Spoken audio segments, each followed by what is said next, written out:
Hello, everyone, and welcome back to the English Learning Channel podcast. I'm Leo, and I'm so happy you're here with us today. Good morning, Leo. How are you doing today? Good morning, Julia. I'm okay. A little sleepy, to be honest. Sleepy? What happened? Well, I stayed up late last night reading a long report for work. I'm 34 years old, but I still act like a college student sometimes. Oh no, another long night? You should move to Denver. People there sleep early. Yeah, maybe. But the report was useful. I learned some new English business words from it. Nice. Okay, before we start working, coffee? Yes, please.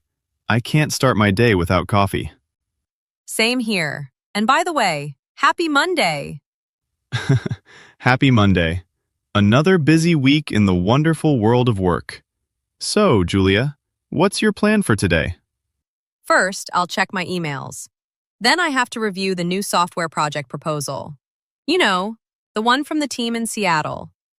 Oh, yes. I forgot about that. I also need to reply to emails and prepare for our team meeting later. Perfect. We can sit together and talk about English for emails. That helps our listeners too. Great idea. Leo, how do you usually start a professional email?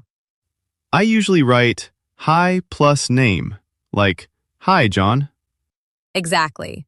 Hi, John. Hi, Sarah. Hello, Michael. Friendly and professional. What about dear? Good question. Dear is more formal and polite.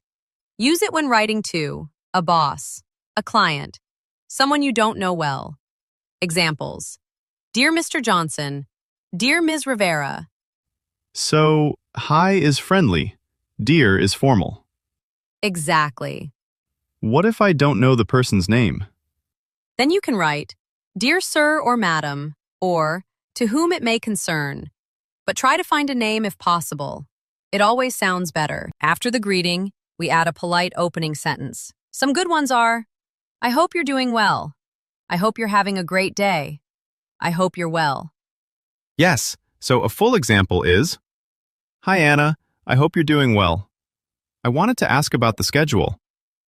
Natural and friendly. Perfect English for work. For ending emails, you can write, Best regards. Kind regards. Thanks. Thank you.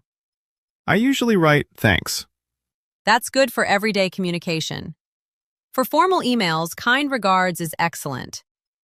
Sometimes I don't know how to ask something politely. For example, send me the file sounds rude. Yes. Instead, use magic phrases. Could you please? Would you mind? Examples. Could you please send me the file? Would you mind checking the report? Ah, much softer and nicer. Exactly.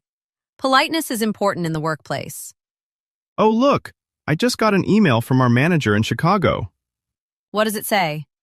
Team, please review the attached document and share your feedback today. Regards, David. Good. Short and clear. So I can reply, Hi David, thanks for the document. I'll review it and send my comments soon. Perfect. Polite. Clear. Professional. Julia, can you check my draft email? Hi Lisa, send the sales report today. Thanks, Leo. Clear but too direct. Let's soften it. Hi, Lisa.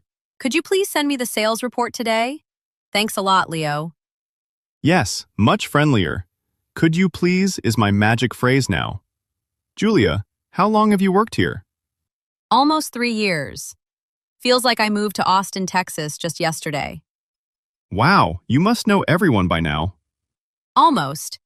It took time, but talking with coworkers helped a lot. Sometimes I still feel shy speaking English at work. That's totally normal.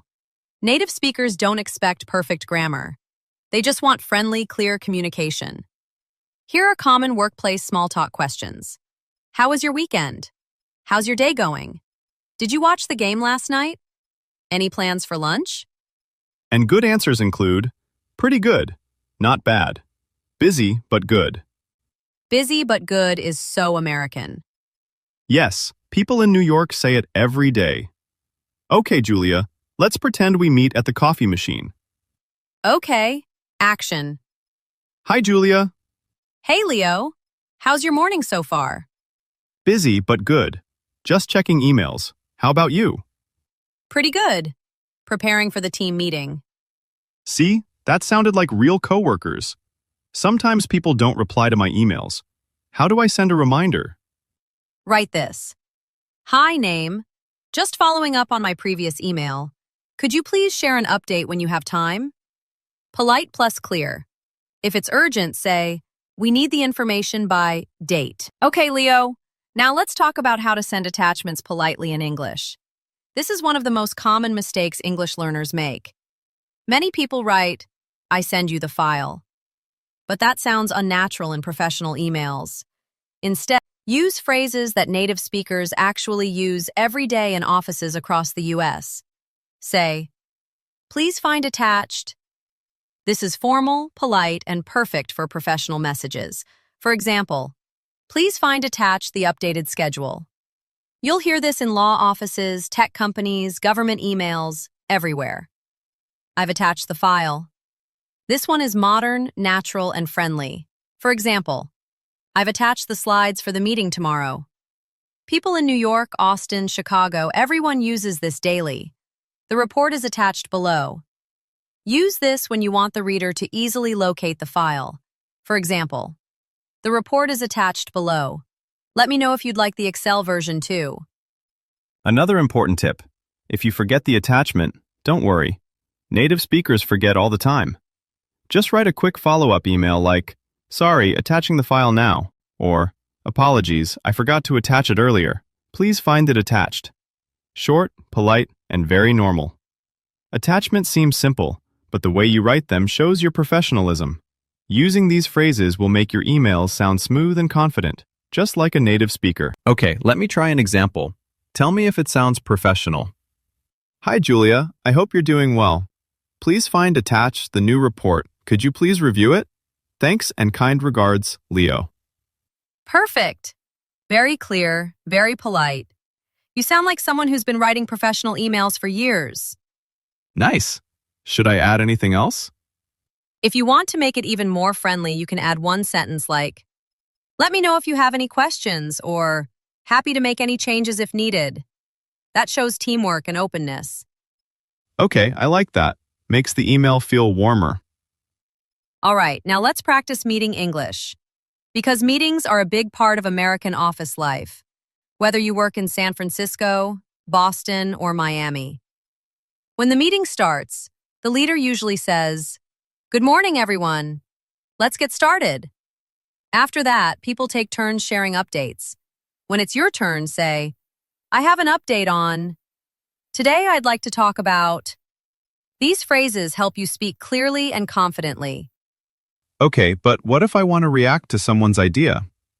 Great question. If you agree, say, I agree. That's a good point. I think you're right. I completely agree with that. And if you want to disagree politely, you can use softening language like, I understand, but I see your point, but I think that's a good idea, but maybe we can also consider. These phrases help you sound respectful and professional. Very important in American workplaces. Yeah, Americans are super polite in meetings. Exactly. Even when they disagree, they try to be gentle and positive. Good to know. I'll avoid saying, no, that's wrong.